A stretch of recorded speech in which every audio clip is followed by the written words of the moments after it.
आज अगर आपसे कोई कहे भारत में कभी करोड़ों गिद्ध हुआ करते थे तो शायद आपको यकीन ना हो, लेकिन यह सच है। एक समय था जब भारत के हर गांव, हर जंगल और हर खेत के ऊपर आसमान में गिद्ध मंडराते थे। ये दिखने में भले डरावने लगते हैं, लेकिन भारत की एक अहम सुरक्षा प्रणाली थे। पर कुछ ऐसा हुआ कि ये पक्षी बिना किसी शोर के गायब होने लगे। ना किसी ने गोली चलाई, ना किसी ने इन पर कोई हमला किया, और मरे हुए गिद्ध सड़क, खेत और जंगलों में पड़े हुए मिलने लगे।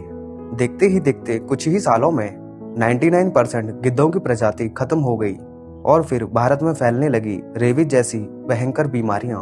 आइए जानते हैं एक समय पर आसमान के राजा कहे जाने वाले पक्षी की दर्दनाक कहानी, और देखते हैं इंसान की किस गलती ने इन्हें विलुप्त होने पर खड़ा कर दिया।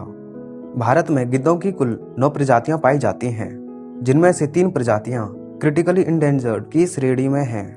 गिद्धों का पेट इतना शक्तिशाली होता है कि इसमें मौजूद हाइड्रोक्लोरिक एसिड सबसे खतरनाक बैक्टीरिया और रेबीज जैसे वायरस को भी नष्ट कर देता है।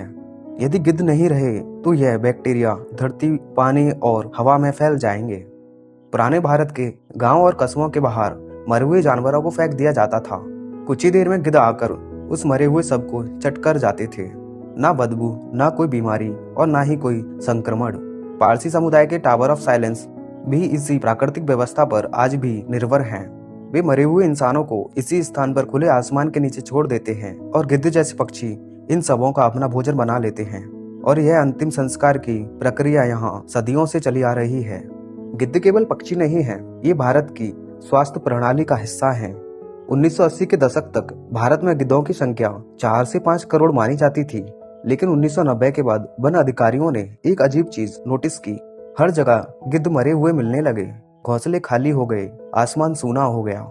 सिर्फ 10 से 15 साल में गिद्धों की कुछ प्रजातियां 99% तक खत्म हो गई। वैज्ञानिकों ने काफी सालों तक गिद्धों के अचानक से इस तरह मर जाने का कारण ढूंढा, लेकिन किसी को समझ नहीं आ रहा था कि गिद्ध इस तरह क्यों मर रहे हैं। काफी समय तक मरे हुए गिद्धों के शव पर रिसर्च और जिंदा गिद्धों पर निगरानी रखने के बाद सामने आया एक काला सच, और पता चला इनकी मौत का असली गुनहगार ये कोई इंसान नहीं था और ना ही कोई जानवर। ये थी एक छोटी सी मेडिसिन, डाइक्लोफेनेक। डाइक्लोफेनेक एक पेन किलर मेडिसिन है जो कि गाय और भैंस को दी जाती थी, और इसका इस्तेमाल अधिक मात्रा में किया जा रहा था, जिससे इन पालतू पशुओं पर भी इसका काफी गंभीर असर पड़ता था। जब ये जानवर मर जाते थे तो इनके शव को खुले स्थान पर ही फेंक दिया जाता था और गिद्ध इनके शव को खाने आ जाते थे, जिससे यह हानिकारक मेडिसिन बल्चर्स के पेट में भी चली जाती थी। गिद्धों की किडनी डाइक्लोफेनेक के जहर को सहन नहीं कर पाती थी और किडनी फेल होने से कुछ ही घंटों में इनकी मौत हो जाती थी।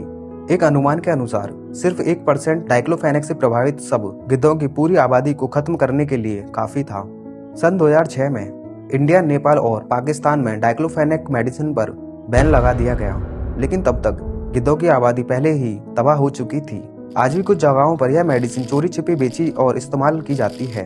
जब गिद्धों की आबादी लगभग खत्म हो गई तो लाशें खेतों में पड़ी सड़ने लगी, जिन्हें कुत्ते और चूहा खाने लगे। इससे कुत्तों की संख्या तेजी से बढ़ी और रेबीज जैसी बीमारियां फैलने लगी। कुछ शोध बताते हैं गिद्धों की कमी से भारत में हजारों अतिरिक्त मौतें हुई और कुछ नई बीमारियां भी पनपी, लेकिन अब भी उम्मीद बाकी है।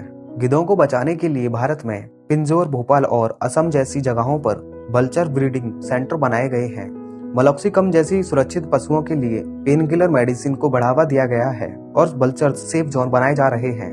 लेकिन वल्चर्स धीरे प्रजनन करते हैं, साल में बस एक अंडा देते हैं, इसलिए इनकी पुनः वापसी में कुछ दशक भी लग सकते हैं।